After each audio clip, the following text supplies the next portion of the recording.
கொனிச்சிவா மினாசன் அப்படின்னா என்னென்னு கேட்குறீங்களா?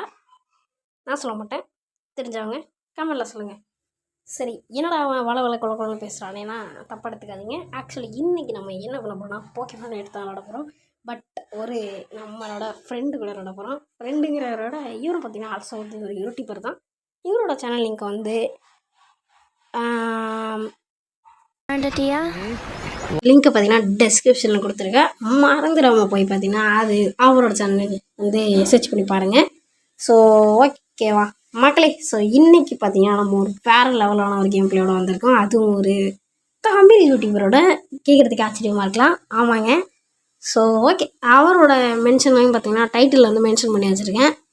ஸோ இப்போ நம்ம வீடியோக்குள்ளே போயிடலாம்.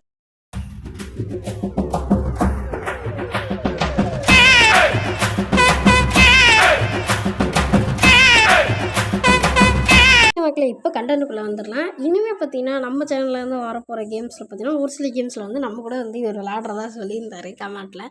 நானும் வந்து சும்மா விளாட்டுக்கு சொல்கிறாப்புல இவர் எங்கே வரப்போகிறாருன்னு நினச்சேன். பட் இருந்தாலும் சும்மா நானும் பார்த்தீங்கன்னா ஒரு என்னோட டிஸ்கார்டோட ஐடி கொடுத்தேன். உடனே பார்த்தீங்கன்னா அவரும் பார்த்தீங்கன்னா அந்த டிஸ்கார்டு அக்கௌண்ட்டை எடுத்து உள்ளே வந்து பார்த்திங்கன்னா என் கூட பார்த்திங்கன்னா விசியில், ஓகேவா, இது வந்து விசியில் வந்து நாங்கள் பேசிகிட்டே பார்த்திங்கன்னா இப்போ வந்து இந்த ரெக்கார்டு பண்ணதுனால கொஞ்சம் வந்து பிரச்சனை ஆயிடுச்சு. அதாவது வந்து ரெக்கார்டிங் வந்து சவுண்டு வராமல் போயிடுச்சு. நான் வந்து அதே ஞாபகம் இல்லாமல் நான் வந்து பண்ணிட்டேன். ஸோ ஓகேவா, மன்னிச்சிக்கோங்க மக்களே. ஸோ போட்டால் நல்லா இருக்காது, இதை கொஞ்சம் ஸ்பீட் பண்ணி விட்டுறேன். ஃபஸ்ட்டு நான் வந்து சரோவரா எடுக்கலாம்னு நினச்சேன். அவர் வந்து சின்ரைஸ் எடுத்தார். நான் சரோவரா எடுக்கலாம்னு நினச்சேன். அப்புறம் தான் ஞாபகம் வந்துச்சு, அப்போ லாங் ரேஞ்ச் யார் பார்க்குறது, நானே வந்து டெக்ஸ்டிவ் எடுத்துட்டேன். எடுத்ததுக்கப்புறம் வந்து மேட்ச்சு ஸ்டார்ட் ஆகிடுச்சு. பார்த்தீங்கன்னா போட்டு பிரிக்க போகிறோம் ஆப்போனண்ட்டை. எல்லாருக்கும் வந்துருச்சு, ஆனால் நம்ம கேமான் ப்ரோக்கு மட்டும் கொஞ்சம் லேட் ஆகிடுச்சு. என்னன்னா ஒரு 30 FPS தான் ரன் ஆனிச்சான். பரவாயில்ல ப்ரோ அப்படின்னு சொல்லிட்டேன். ஸோ அப்புறம் வந்து மேட்ச் ஸ்டார்ட் ஆகிடுச்சு. இதுக்கப்புறம் என்ன ஆச்சுன்னா மேட்சுக்குள்ளே வந்து காட்டுறேன். ஸோ பார்த்தீங்கன்னா இப்போ களத்தில் வந்து இறங்கிட்டோம். எடுத்தோடனே லீஃப் பேச்சை போட்டு இந்த பறவை போக்கிமான் அடிச்சிருங்க. அடித்தோடனே 3 லெவல் ஏறிடும். அந்த விஷயம் தெரியாமல் நம்ம கேமான் ப்ரோ பார்த்தீங்கன்னா ஒரு லெவலில் ஓடிட்டுருக்காரு. பாவம், விடுங்க. சரி ஓகே, அப்போ இந்த கில்லெல்லாம் நீனே எடுத்துக்க போகணும்னு சொன்னேன். ஆனால் முன்னாடி வந்து இந்த கிளஃபப்பிள் சம்மந்தமே இல்லாமல் போனான். மேலே வந்து அந்த நம்ம ஈவி பையன் அவன் தனியாக போயிட்டான். ஸோ இப்போ வந்து நம்ம டீம் வந்து மேலே, அதாவது டாப்பில் அவுட் ஆகிறது சான்ஸ் வந்து நிறையவே இருக்குது. இங்கே பார்த்தீங்கன்னா 3 பேர் அதே மாதிரி எங்களை மாதிரியே 3 பேர் டீமாக வந்திருக்காங்க. அந்த டீமே போட்டு பிரின்னு பிரித்து விட்டாச்சு. அதுக்கு ஆனால் கேமான் ப்ரோ வந்து நல்லாவே சப்போர்ட் பண்ணார், ஓகேவா.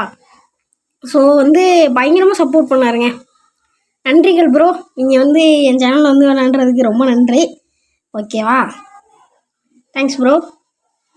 ஸோ இன்னும் கூட என்னால் நம்ப முடியலை. நன்றி ப்ரோ. சரி ஓகே, இப்போ பார்த்தீங்கன்னா இவெல்லாம் அடித்து முடிச்சிட வேண்டியதாங்க. இவெல்லாம் ஒன்றும் பெரிய விஷயம். ஸ்னோர்லாக்ஸு, தம்பி எங்கள்கிட்டே சாவு சாவே சாவே சாவே சாவே சாவே. ஏங்க இவங்க இந்த பழத்தை எடுத்துன்னு வந்து அடிச்சிட்டு இருக்காங்க. ஸோ இதை பற்றி நான் அவர்கிட்ட சொன்னேன். நீங்கள் போய் அவங்களுக்கு முன்னாடி பழத்தை சாப்பிடுங்கன்னு சொன்னார். நானும் ஓகே ரைட்டு அப்படின்ட்டு போயிடலாம் அப்படின்ற மாதிரி பார்த்தா அதுக்குள்ளே எல்லா பழந்தையும் சாப்பிட்டாங்க. இப்போ ஸ்னோர்லாக்ஸ் பார்த்தீங்கன்னா ஷார்ட் ரேஞ்ச் இருங்க, ஓகேவா. இந்த விஷயமே நான் இப்போ தான் யோசித்தேன். அவன் ஜம்ப் பண்ணி வரும்போது மட்டும்தான் நமக்கு கொஞ்சம் தூரம் தான். ஸோ அதனால் நீங்கள் ஸ்னோர்லாக்ஸ் பக்கத்தில் போகாதீங்க. நீங்கள் லாங் ரேஞ்சிட்டு எடுத்துட்டிங்கன்னா ஸ்பீட் ஸ்டார்ஸ் வந்தாங்கன்னா தயவு செஞ்சு வந்து அவங்க நின்று அடிக்க ட்ரை பண்ணிடாதீங்க, ஓடிடுங்க. ஏன்னா ஸ்பீட் ஸ்டார்ஸ் தான் அவங்க பரம எதிரி. ஸ்பீட் ஸ்டார்ஸாக இருந்தாங்கன்னா ஆல்ரவுண்டர்ஸ் அப்படி இல்லைன்னா டெஃபண்டர்ஸால் தான் அவங்கள தடுக்க முடியும், அட்டாக்கர்ஸால் முடியாது. அட்டாக்கர்ஸுக்கு பரம எதிரியே ஸ்பீட் ஸ்டார்ஸ் தான். நான் மேட்ச் ஸ்டார்ட் ஆனோடனையும் ஒரு 2 நிமிஷத்தில் பார்த்தீங்கன்னா 7வது லெவல் போயிட்டேன். ஏன்னா அப்போ தான் நம்ம வந்து ஃபாஸ்ட்டாக வந்து கேமை கிளியர் பண்ண முடியும். ஸோ சுற்றி முற்றி பார்க்கணும் அடிக்கடி, ஏன்னா நீங்கள் ரேஞ்சர் அட்டாக்கர். ஸோ உங்களால் மட்டும்தான் இது மாதிரி பார்க்க முடியும். ஸோ அடுத்து பார்த்தீங்கன்னா ஸ்னோர்லாக்ஸ் வந்து அங்கே போட்டு ஒருத்தனை பிரிச்சுக்கிட்டு இருக்கான். இல்லைங்க, ஓமே குட்னஸ். ஓகே, அப்போ கேமான் ப்ரோ வந்து ஸ்னோர்லாக்ஸை பார்த்துப்பான் அப்படின்னு நினச்சா, யாரா நீ? ஏங்க ஸ்னோர்லாக்ஸ் தானே வந்து மாட்டுறான், தப்பிக்க பார்க்குற, ஓடு. அவ்வளோ முடிஞ்சிச்சு. இவன் சும்மா சின்ன பையன் சோள பீஸாக மாட்டிட்டான். அந்த பழத்தை சாப்பிட்டாச்சு. ஓகே மக்களே, சாவு. ஓகேங்க, இப்போ பார்த்தீங்கன்னா நம்மள்ட்ட வந்து ஒரு 30 பால் இருக்குது. டக்குன்னு போட்டு கோல் போஸ்ட்டை கிளியர் பண்ணிட்டோம். கேமான் ப்ரோ பார்த்தீங்கன்னா நம்ம பின்னாடி தான் வந்துகிட்டு இருக்காரு. ஸோ கேமான் ப்ரோ கொஞ்சம் நேரத்தில் முடிச்சிருப்பாங்க, நல்ல வேலை. பட் ஒரு நல்ல பிளேயர் தான் சொல்லி ஆகணும் கேம் ஆன் ப்ரோ. அதுக்கப்புறம் பார்த்தீங்கன்னா கோல் வந்து 3 இருந்துச்சு, அதையும் தூக்கி போட்டாச்சு. ஸோ உங்கள் கையில் பால் வந்தோடனே பார்த்து முடிஞ்ச அளவுக்கு கோல் போட்டுருங்க. ஏன்னா வந்து நீங்கள் பொறுமையாக ஒன்று ஒன்றா போய் பொறுக்கி மொத்தமாக வச்சு அடித்து அதெல்லாம் இப்போ நமக்கு அந்தளவுக்கு டைம் இல்லை. இரண்டாவதாக நீங்கள் எடுக்க போகிற மூவ் வந்து லீவ் ஸ்டோமாக இருக்கணும், அதாவது இலைகளின் சுழல். ஓகேவா, அதை எடுத்துக்கோங்க.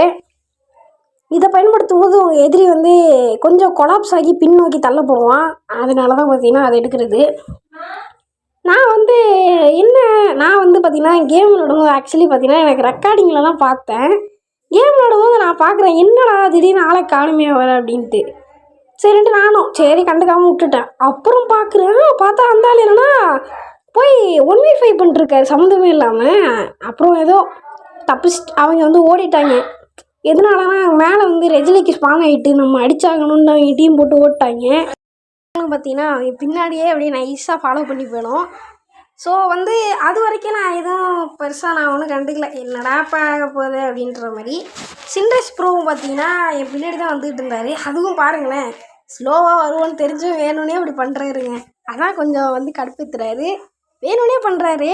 ஸோ சின்ரஸ் ப்ரோ வந்து கொஞ்சம் நம்மளை வந்து டென்ஷன் ஏற்றி விட்டார். அப்புறம் பார்த்தீங்கன்னா இங்கே வந்து ரெஜி ஸ்பான் பண்ணான்.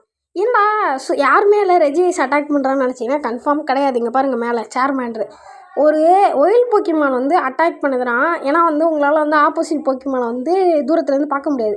ஆனால் ஒரு ஒயில் போக்கிமான் யாருமே இல்லாத இடத்துல அட்டாக் பண்ணுதுன்னா அந்த இடத்துல ஆப்போசிட் போக்கிமான் இருக்குதுன்னு நீங்கள் வந்து நினச்சிக்கிறது இல்லை. ஆமாம், அதுதான். ஸோ நீங்கள் வந்து ரெஜி ஐஸை போட்டுடலாம். ரெஜி ஐஸ்லாம் மேட்ரே கிடையாது, அசால்ட்டாக முடிச்சிடலாம். ஆனால் அங்கே ரெஜி ஸ்டீலை கூட அடிச்சிடலாங்க. கொஞ்சம் அப்படியே ஒரு தடவுனீங்கன்னா ரெஜி ஸ்டீலை கூட அடிச்சிடலாம். ஆனால் இந்த ரெஜிராக்கு பையில் உங்களால் அடிக்க முடியாது, ரொம்ப நேரம் எடுத்துக்கும். ஓகேவா, நீங்கள் பாருங்க பின்னாடி கேம் ஆன் தமிழ் எப்படி வர பாருங்க, கெத்தாக வந்துட்டு இருக்காரு. பைரோ பாலை காலில் வச்சுன்னு எத்தான் நடந்து வர்றாரு பாருங்க, சரையான அடி. என்ன ப்ரோ உன்னை தூக்கி பேசினா அவருனே அடி வாங்குறாரு. ரைட்டு விடுங்க, சரி முடிச்சு விட்டாச்சு, இது ஒன்றும் அவ்வளோ பெரிய விஷயம் கிடையாது. இப்போ பார்த்தீங்கன்னா என்கிட்ட ஒரு 40 இருந்துச்சுங்க, டக்குன்னு போட்டேன். அவரும் பார்த்தீங்கன்னா ஒரு 10 போட்டார். அது மிச்சம் வந்து ஒரு 5 இருந்துச்சு. இது என்ன பண்ணுறது அப்படின்ட்டு அவர்கிட்ட சொன்னேன். ப்ரோ இந்த மாதிரி ஒரு 5 எடுத்துருவாங்க ப்ரோ அப்படின்னு சொன்னேன். ஏன்னா நாங்கள் விசியில் இருக்கோம்ல டிஸ்கார்டில், அதனால் சொன்னேன். அவர் வந்து இப்போதைக்கு வாய்ப்பு இல்லைன்னாரு. கெங்கார் வந்து டக்குன்னு வந்து போட்டு கிளம்பிட்டான், நல்ல விஷயம். ஸோ நானும் நம்மளோட சின்ரைஸ் அதாவது கேம் ஆன் ப்ரோ மட்டும்தான் இங்கே வந்து தெரிஞ்சு விளாட்றோம், மற்றவங்கலாம் வேர்ல்டு பிளேயர்ஸ். ஓகேவா, ஸோ பார்த்தீங்கன்னா இங்கே வந்து சேர்மேண்ட்ருலாம் மேட்ரே கிடையாது, அடுத்து ஸ்னோலாக்ஸு. ஸோ அப்புறம் இன்னொரு விஷயம் உங்களுக்கு சொல்லணும்னு நினைக்கிறேன் மக்களே, நம்ம இந்த அக்கௌண்ட்டை புதுசாக ஓப்பன் பண்ணி கிரேட்டுக்கு போக போகிறோம். நம்ம கிரேட்டுக்கு போகிறதுக்கு இன்னும் ஒரு ஸ்டார் தான் இருக்குது. ஓகேவா, ஸோ அது இல்லாமல் பார்த்தீங்கன்னா நமக்குன்னு தனியாக வந்து ஒரு டோர்னமெண்ட் ஆடுற மாதிரி ஒரு டீம் ஒன்று உருவாக்கியிருக்கேன் நம்ம சேனலுக்கு. அந்த டீமில் வந்து கேம் ஆன் ப்ரோ வந்து ஜாயின் ஆக போகிறாரு. ஓகேவா, ஸோ நீங்கள் யார் வேணால் ஜாயின் ஆகிக்கலாம், இட்ஸ் ஓப்பன். நீங்கள் லெவல் என்ன, நீங்கள் என்ன இது ரேங்க் இது பார்த்தீங்கன்னா நமக்கு கவலையே கிடையாது. தமிழ் ஒன்லி அப்படின்ற மாதிரி அது டோர்னமெண்ட்டு டீமு. ஸோ அதை பற்றி தெளிவாக வந்து நான் எண்டிங்கில் சொல்கிறேன், கடைசியில் சொல்கிறேன். இப்போதைக்கு இந்த ஸ்னோலாக்ஸை முடிச்சு விட்றலாம். இங்கே பாருங்கள், அவர் வந்து சொன்னார் விசியில், ப்ரோ எங்கேருந்து வில்லு வரனே தெரியாது ப்ரோ, ஆனால் வந்து என்னை அடிச்சுக்கிட்டு இருக்கும்போது வில்லு வந்து டக்குன்னு எவ்வளோ அடித்து போட்டு போயிடுது ப்ரோ அப்படின்னாரு. ஸோ அப்படின்னா என்ன அர்த்தம், தலைவருக்கு இன்னும் தெரியலை அப்படின்ற அர்த்தம். நான் வந்து சரி என்னப்பா இது பெரிய விஷயம். அப்புறம் தான் பார்த்தா சின்ரஸ் ப்ரோ காணும். என்னடா இந்த டேலண்ட் ஃப்ளேமும் சின்ரஸும் சைடு ஓடினாங்கல்ல, அவங்க சேர்ந்து கேம் ஆன் ப்ரோவை அடிச்சிட்டாங்க. அவர் அப்போ தான் சொல்கிறாரு, அது வரைக்கும் மியூட்டில் வச்சுருந்தாரு விசியை. அடித்து அரை மணி நேரம் கழிச்சு நான் அந்த சின்ரஸை அடித்ததுக்கப்புறம் சொல்கிறாரு, ப்ரோ என்ன சின்ரஸும் டேலண்ட் ஃப்ளேமும் ஒன்றா சேர்ந்து போட்டு முடிச்சிட்டாங்க ப்ரோன்றாரு. ஸோ இவன் தான் பார்த்தீங்கன்னா ரெஜிஸ்டீலு. இவன் பார்த்தீங்கன்னா அவங்களுக்கு பெருசாக டஃப்லாம் கொடுக்க மாட்டான், ஈஸியாக அடிச்சிடலாம். இவனை பற்றி தான் நான் சொன்னேன். சும்மா சின்ன பையன் அப்படியே மேலே எகிரி அடிப்பான், நீங்கள் டக்கு முடிச்சு விட்றான். மறுபடியும் பார்த்தீங்கன்னா கேம் ஆன் ப்ரோ வந்து ஸ்பான் ஆகி வந்துட்டார்.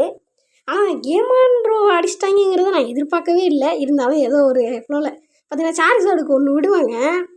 ஸோ மறுபடியும் அதே இடத்த நோக்கி விடுவேன். பட் பையன் வந்து நைஸாக பேஸுக்கு போயிட்டான். நான் இதை எதிர்பார்க்கவே இல்லை அவன் பேஸுக்கு போயிடுவான்னு. ஓகே விடுங்க, பயந்தாங்குழி பேஸுக்கு போயிட்டான். பார்த்தீங்கன்னா இங்கே பாருங்கள் பேஸுக்கு வந்துட்டான். இங்கே பாருங்கள் லெஃப்ட்டில் இருக்கான் பார்த்தீங்களா, பேஸுக்கு போயிட்டான் பயந்தாங்குழி. இந்த சாவு மொத்தத்தில் பார்த்தீங்கன்னா கெங்கார் வந்து சார்ஜரை முடிச்சிட்டான். யார் முடிச்சா நம்ம டீம் அடிச்சு தானே. இப்போ வந்து பார்த்தீங்கன்னா இன்னும் 18 செகண்டில் வந்து ரேக்கர்ஸ் முடிச்சாகணும். அதுவும் பார்த்திங்கன்னா நான் போய் யூனிட் மூவ் போட்டால் தான் ரேகோஸா வந்து சீக்கிரம் சாகும். அதனால தான் இந்த கேம் ஃபுல்லாகவே நான் யூனிட் மூவ் பெரும்பாலும் பயன்படுத்திருக்க மாட்டேன். நான் வந்து இப்போ யூனிட் மூவ் போட்டால் தான் இப்போ பார்த்திங்கன்னா இங்கே 7 பால் இருக்குது, இது கிளியர் பண்ணு ப்ரோ அப்படின்னு சொன்னார். நான் இந்த பண்ணுறேன்னு 50 பால் வச்சுருந்தேங்க. ஸோ இப்போ நான் இதுக்கு போட்டிருந்தா உங்களுக்கே தெரியும் இது 100ன்னு. ஸோ நான் அதுவும் சரி போடலாம் அப்படின்னு நான் சார்ஜ் பண்ணிட்டேன். இவர் சம்மந்தமே இல்லாமல் வந்து 7 பாலை போட்டு முடிச்சிட்டாருங்க அந்த ஜஸ்ட்டில். இப்போ இங்கே ஒரு 100, நான் ரேகோஸாவுக்கு போய் அடித்தா அங்கே ஒரு 100. இது எவ்வளோ பெரிய விஷயம். பட் ரேகோஸாவே இப்போ அடிக்க முடியல என்னால். யூனிட் மூவ் போட்டு மொத்தத்தில் இது எல்லாமே வேஸ்ட் ஆகிடுச்சு. ஸோ இந்த இடத்துல வந்து ரொம்ப சொதப்பிட்டாருன்னு தான் சொல்லி ஆகணும் கேமான் ப்ரோ உங்களால் வந்து இப்படி ஆகிடுச்சு. ஆனால் நான் விசியில் அவரை எதுவும் சொல்லலை. பட் என்னதான் இருந்தாலும் புறம் பேசுகிற மாதிரி இது அர்த்தம் ஆகிடுச்சுன்னா மன்னிச்சுக்கோங்க ப்ரோ கேமான் ப்ரோ. பட் இருந்தாலும் மன்னிச்சு கொள்ளுங்கள். நான் வந்து சத்தியமாக வந்து உங்களை புள்ளி பண்ணணும்னு சொல்லலை. அதுக்கப்புறம் பார்த்திங்கன்னா நான் அந்த கோல் போடுறதும் ஒன்று தான், ரேகோஸாவை அடிக்கிறதும் ஒன்று தான். ஏன்னா டீம் சரண்டர் ஆகிடுச்சு அப்புறம் என்ன, அதனால் ஓகேவா. ஸோ அதனால் வந்து நான் வந்து கேமான் ப்ரோவையும் குறை சொல்லக்கூடாது. என் மேலேயும் தப்பு இருக்குது. நான் அந்த 7 பால் வரத்துக்கு முன்னாடியே போய் கிளியர் பண்ணியிருக்கணும். லேட்டாக வந்து கிளியர் பண்ணதுனால பிரச்சனையாகிடுச்சு. ஆனாலும் எனக்கு ஒரு டவுட்டு, ரெக்கார்ட் ஆகுதா இல்லையான்னு. அதனால மறுபடியும் இழுத்து பார்த்துனே இருந்தேன் ரெக்கார்ட் ஆகுதா இல்லையான்னு. ஏன்னா ரெக்கார்டு போட்ட வரையும் ஞாபகம் இல்லை. அப்புறம் வந்து நல்ல வேலை ஏதோ ரெக்கார்டு போட்டிருந்தேன், அதனால வந்து பொழைச்சிக்கிட்டேன். ஸோ ஓகேங்க, இப்போ வந்து நம்ம லாபிக்கு வந்துடலாம். இப்போ வந்து லாபிக்கு வந்து மறுபடியும் வந்து ஒரு இன்ட்ரோ போட்டுடலாம். ஸோ இது வந்து ஒரு ஃப்ரீ தான். நீங்கள் யார் வேணால் வந்து என் கூட விளையாடலாம். நீங்கள் பண்ண வேண்டியதுன்னா நமக்குன்னு ஒரு டீம் இருக்குது, அதில் வந்து ஜாயின் பண்ணிக்கோங்க ஓகேவா. அதை பற்றி நான் எண்டிங்கில் சொல்கிறேன்னே. ஸோ இப்போதைக்கு இந்த வீடியோ அவ்வளோதான் கைஸ். இந்த வீடியோ பிடிச்சிருந்தா லைக் பண்ணி ஷேர் பண்ணி சப்ஸ்கிரைப் பண்ணுங்கள். இந்த மாதிரி போய் கேமான் ப்ரோ யூடியூப் சேனலை சப்ஸ்கிரைப் பண்ணிவிடுங்க. அப்போ தான் 2 பேரும் சேர்ந்து வந்து வீடியோ போடலாம். இப்போ வாங்க அந்த டோர்னமெண்ட் டீம் பற்றி சொல்லிடலாம். வணக்கம் கைஸ். அதாவது இந்த டோர்னமெண்ட் டீம் எப்படின்னா, இதில் பார்த்தீங்கன்னா நீங்கள் டோர்னமெண்ட் இன்ஃபோ வந்துட்டு மேனேஜ் டீம்ஸ்னு ஒரு ஆப்ஷன் இருக்கும். இதில் ஜாயின் டீம்னு உங்களுக்கு காட்டும். எனக்கு எதுவும் காட்டல, ஏன்னா நான் ஆல்ரெடி கிரியேட் டீம் கொடுத்துருந்தேன். ஜாயின் டீம் காட்டும். அதில் நீங்கள் தமிழ் ஒன்லி அப்படின்னு அடிச்சிங்கனாலே நம்ம தான் ஃபஸ்ட்டு வரும். அதில் வந்து ஜாயின் பண்ணிக்கோங்க. இப்போதைக்கு நான் கேமான் ப்ரோ இன்வைட் கொடுத்தேன், பட் அவர் லீவ் பண்ணதுனால வரல. இது என்ன சும்மா டீமுக்காக சொல்கிறியடானா அப்படி இல்லைங்க. ஸோ ஆக்சுவலி பார்த்தீங்கன்னா இதில் வந்து நம்ம ஜெயிச்சா வந்து நமக்கு ரிவார்ட்லாம் கிடைக்கும் ஓகேவா. இதில் வந்து ஒவ்வொரு ரீஜியனுக்கும் ஒவ்வொரு டோர்னமெண்ட் வைப்பாங்க ஓகேவா. ஸோ பாருங்கள், north America, south America, United States, Europe, India ஓகேவா. இந்தியாவில் ரேகோஸா கப் இருக்குது. ஸோ இதில் பார்த்திங்கன்னா ஃபஸ்ட்டு ப்ரைஸ் வந்து 10,000 காயின். ஃபஸ்ட்டு ப்ரைஸுங்கிறதுலாம் ரொம்ப கஷ்டம்தான், ஏன்னா இந்தியாவோட டாப் பிளேயர்ஸ் ஓகேவா. இந்தியாவில் இருக்கிறதுலே டாப் பிளேயர்ஸ் வந்து ஜாயின் ஆவாங்க. ஸோ அது வந்து ரொம்ப கஷ்டம், புரிஞ்சுதா. இதில் வந்து சோலோ இருக்குது, 1 to 3 பிளேயர்ஸ் இருக்குது, 1 to 5 பிளேயர்ஸ் இருக்குது. ஸோ இவ்வளோ இருக்குது. அவ்வளோதாங்க இந்த வீடியோ. இப்பொழுது உங்களிடம் இருந்து விடைபெறுவது சஞ்சய் கேமிங்ஸ். பாய், டேக் கேர்.